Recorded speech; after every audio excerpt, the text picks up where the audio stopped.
Hi! నేను మీ బంగారం cooking special. ఈరోజు మా అమ్మమ్మ చెప్పిన స్టైల్‌లో కొత్తిమీర పచ్చడి చేసుకుందామా? దానికి కావాల్సింది గుప్పెడు పల్లీలు వేయించుకోండి. వేయించుకున్న తర్వాత ఇలా పొట్టొచ్చేయాలనమాట. మనం ఇలా చిదిమితే ఇలా పొట్టొచ్చేసి పక్కన పెట్టేసుకోండి. వేయించుకున్న తర్వాత పొట్టు తీసేసుకోవచ్చు. పొట్టుతో ఉన్నా మంచిదే. తర్వాత ఒక కళాయి పెట్టి దాంట్లో ఆయిల్ వేయండి. 4 స్పూన్ల ఆయిల్ వేసి దాంట్లో జీలకర్ర వేయండి ముందుగా. జీలకర్ర వేసి వేయించిన తర్వాత మినపప్పు, శనగపప్పు, ఆవాలు ఈ 3 వేసి వేయించండి. మా అమ్మమ్మ చెప్పింది.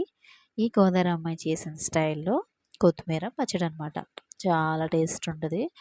వేడి వేడి అన్నంలో ఇది కాసంత నెయ్యేసుకొని తిన్నా బావుంటుంది.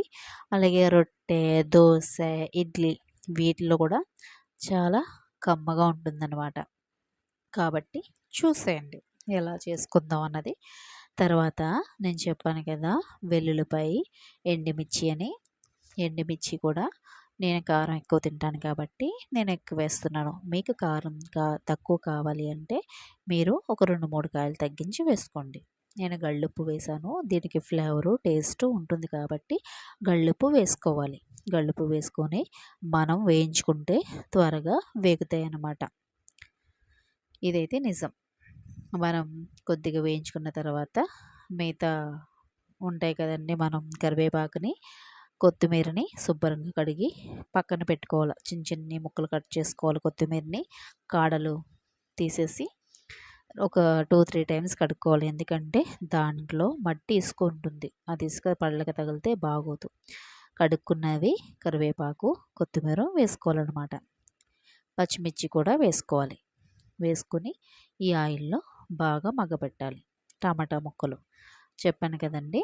టమాటా ముక్కలు కూడా వేసుకొని వెల్లుల్లిపాయలు ఇవన్నీ వేసుకొని బాగా వేయించుకోవాలన్నమాట. అలా మగ్గబెట్టాలి. మూత పెట్టేసి అలా మగ్గబెడితే ఆయిల్‌లోనే మగ్గిపోవాలన్నమాట. వాటర్ అంతా ఇంకిపోయి అలాగా దగ్గర పడిపోతుంది. అలా తిప్పుకుంటూ ఉండాలి. మరీ హైలో పెడితే మాడిపోతుంది. అలా మాడకుండా మనం వీటిని ఎంత ఎక్కువసేపు మగ్గబెడితే అంత ఫ్లేవరు, అంత టేస్ట్, అంత కమ్మదనం ఉంటుందన్నమాట. ఇప్పుడే చింతపండు నేను ఎంతో వేయనండి. చిటికెడు చింతపండు, 2 బెల్లం ముక్కలు. ఈ బెల్లం వెరైటీగా ఉంటుంది. మనం కట్ చేసుకోవాల్సిన పని లేకుండా అవే కటింగే వస్తాయన్నమాట. ఇలా మనం ఈజీగా తీసుకొని వేసేసుకుంటే బావుంటుంది. అంటే మన పచ్చడికి కారంతో పాటు బెల్లం వేసుకుంటే మీకు కారం ఎక్కువ అనిపించదు. ఆ రుచి సమపాల్లో ఉంటుంది. అంత కారం ఉండదు, అంత స్వీటు ఉండదు. మీడియంలో ఉంటుందన్నమాట. ఇంకా తినే కొలది తినాలనిపించే టేస్ట్‌లో ఉంటుంది. మనం దీన్ని ఆయిల్‌లో వేసుకొని ఎక్కువ వేసుకుంటే ఇంకా బావుంటుందన్నమాట. ఆయిల్‌లో అలా మగ్గాలి కదా! అది వాటర్ అంతా ఇంకిపోయి ఆయిల్ పైకి తేలాలి. అలాగ మగ్గపెట్టుకుంటే మనకి కమ్మగా ఉంటుందన్నమాట. దీన్ని మనం మిక్సీ కొట్టుకోవచ్చు. రోలు ఉన్న వాళ్ళు రోట్లో రుబ్బుకుంటే సామిరంగా ఉంటదండి. ఆ రోట్లో రుబ్బుకున్న తర్వాత పచ్చడంతా ఎత్తేసిన తర్వాత అడుగున ఉంటది కదండీ! రోట్లో అడుగుని దాంట్లో వేడి వేడి అన్నం వేసుకొని అందులో నెయ్యేసుకొని అలా కలుపుకొని 4 ముద్దలు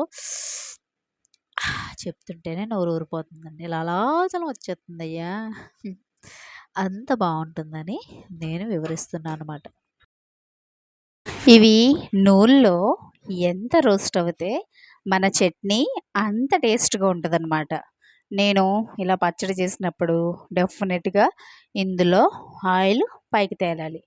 తర్వాత నేను వేయించిన పుట్నాలు సగం తొక్క తీసి సగం ఉంచుకున్నాననమాట. ఎందుకంటే ఆ ఫ్లేవర్ ఉంటుంది, టేస్ట్ ఉంటుంది, బావుంటుంది కాబట్టి. ఇవి వేసుకొని ఈ పలుకులకి ఈ మసాలా అంటే ఈ ఆయిలు, ఈ కారం కూడా పడితే దానికి తగ్గ టేస్టు దానికుంటుందనమాట. మనం ఇలాగా వేయించుకుంటూ ఉండాలి. అడుగు పట్టకుండా, మాడకుండా. ఇది చల్లారిన తర్వాత మిక్సీ కొడితే చట్నీ ఇలా అవుతుందనమాట.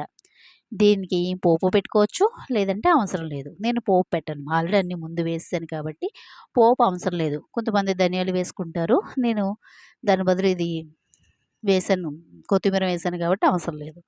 ఇంగోండి దోసలు వేడి వేడిగా అన్నంలోకి కానీ ఇలా దోసల్లోకి ఇలా చట్నీ వేసుకుని పల్చగా చేసుకుని అలా వేడివేడిగా తింటే అదిరిపోద్ది.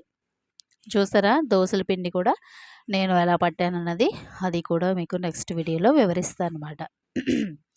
ఆ దోసలు అలా వేసుకుని దాని చుట్టూరు నూనె అలా పోసుకుని మనకి కొద్దిసేపు అలా రోస్ట్ చేసుకుని దాన్ని తిప్పి వేసుకుంటే ఉంటుంది సామిరంగా. వావ్! వావ్! అనాల్సిందే అనమాట. ఇది బాగా హై కాదు, మీడియం కాదు, అదే లో కాదు. కొంచెం మంట మీడియంలో ఉండాలన్నమాట. మరీ సిమ్‌లో ఉంటే అడుగంటి వస్తది. మరీ హైలో ఉంటే మాడిపోద్ది. ఇలా మీడియంలో ఉంటే మనకి ఇలా బంగారు రంగులో వేగి వస్తదనమాట. దాని పక్కన ఈ చట్నీ. ఈ చట్నీ వేసుకొని అలా దోసలు ఎన్ని కావాలంటే అన్ని లాగించేయొచ్చనమాట. వేడి వేడిగా దోసలు వేసుకుంటే బావుంటుంది. Thanks for watching.